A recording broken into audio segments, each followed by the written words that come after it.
एक पठान ने एक जगह पर जनरल स्टोर खोला। पठान के सामने वाला जनरल स्टोर पठान के स्टोर से बहुत ज़्यादा बड़ा था। दूसरे स्टोर वाले ने पठान की दुकान बंद करवाने की गर्ज से लिख दिया घी 500 रुपये किलो। ये देखकर पठान ने भी वहाँ पर लिख दिया 400 रुपये किलो। अगले दिन बड़े स्टोर वाले ने लिख दिया घी 300 रुपये किलो। पठान ने लिख दिया घी 250 रुपये किलो। पठान के एक दोस्त ने उससे कहा कि तुम इसके साथ मुकाबला ना करो क्योंकि वो बहुत बड़ी दुकान वाला है, तुम बर्बाद हो जाओगे।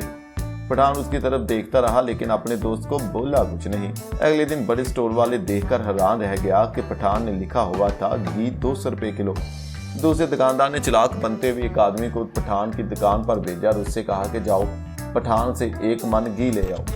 जब वो बंदा पठान के पास घी लेने गया तो पठान ने आगे से कहा, सॉरी यार, घी तो खत्म है, इसके अलावा कुछ चाहिए तो बताओ। एक डॉक्टर की शादी हुई तो उसके दोस्तों की तरफ से मुबारकबादी के मैसेज आ रहे थे। अगले दिन डॉक्टर ने जब बहुत से मैसेज देखे तो उसने सबको एक ही ग्रुप में ऐड करके केले को थैंक यू कहने की बजाय इकट्ठे ही मैसेज भेज दिया।